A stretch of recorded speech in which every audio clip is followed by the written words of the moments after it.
საღამომშვიდობისა, ეს პოლიტმეტრია, რომელსაც დღეს მე ვახოს ანაია გავუძღვევი. გადასახადები, თემა, რომელიც თითოეულ ჩვენგანს ეხება და აინტერესებს. სწორედ ამ საკითხს დაეთმობა ჩვენი დღევანდელი გადაცემის პირველი ნაწილი. კონსტიტუციის 94 მუხლი დავის საგანია. 2010 წელს წინა ხელისუფლების დროს გაჩნდა ჩანაწერი. ციტატა: საერთო სახელმწიფოებრივი გადასახადის ახალი სახის შემოღება გარდა აქციზისა ან საერთო სახელმწიფოებრივი გადასახადის სახის მიხედვით არსებული განაკვეთის ზედა ზღურის გაზრდა შესაძლებელია მხოლოდ რეფერენდუმის გზით გარდა ორგანული კანონით გათვალისწინებული შემთხვევებისა. რეფერენდუმის დანიშვნის ინიცირების უფლება აქვს მხოლოდ საქართველოს მთავრობას.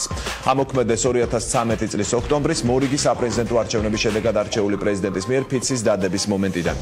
ანუ გადასახადის ზრდა შეუძლებელია თუ რეფერენდუმი არ ჩატარდება. 94 მუხლის შესახებ დისკუსია განსაკუთრებით გააქტიურდა ბოლო პერიოდში, როდესაც მოქმედი კონსტიტუციის საფუძვლიანი გადასინჯვა მიმდინარეობს. დავის საგანია უნდა დარჩეს თუ ამოიღონ ეს მუხლი კონსტიტუციიდან. ორგანიზაციების ნაწილი ამბობს, რომ ასეთი ჩანაწერი კონსტიტუციას იდეოლოგიურად შებოჭილ დოკუმენტად აქცევს. იდეის მომხრეები, რომ მთავარი დოკუმენტიდან გაქრეს 94 მუხლის ჩანაწერი და გაუქმდეს თავისუფლების აქტი, ასევე ამბობენ, რომ ხელისუფლება იზღუდება შემოიღოს პროგრესული გადასახადი, როცა მდიდარი ფენა გადაიხდის უფრო მაღალი განაკვეთით, ხოლო ღარიბები ნაკლებს. აქვე უნდა აღინიშნოს, რომ საქართველოს მთავრობას ახლაც აქვს უფლება მოითხოვოს გადასახადების გაზრდა რეფერენდუმის გამართვის გარეშე, ოღონდ დროებით, არა უმეტეს 3 წლის ვადისა. ჩვენ ახლა შეგვიძლია მოვისმინოთ განსხვავებული პოზიციები კომენტარების სახით, შემდეგ კი ასევე განსხვავებული მოსაზრებები დავბრუნდებით უკვე სტუდიაში სტუმრებთან ერთად და წარმოგიდგენთ დისკუსიას ხელისუფლებისა და ოპოზიციის წარმომადგენლებს შორის.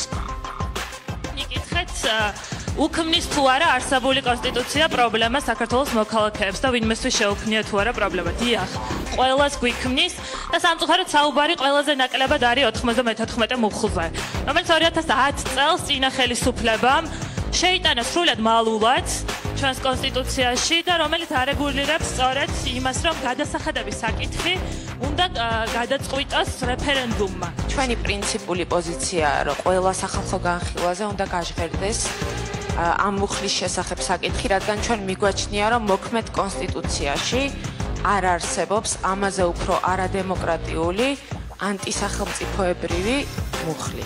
სამართლიანად შევეხეთ ნაციონალური მოძრაობის მიერ განხორციელებული სხვადასხვა ტიპის რეპრესიებს, თუმცა გამოგჩა ერთი მთავარი ტიპის რეპრესია, რომელსაც ერქვა ეკონომიკური ტიპის რეპრესია. ამ რეპრესიამ თავისი თავი კონსტიტუციაში 94 მუხლის სახით პოვა.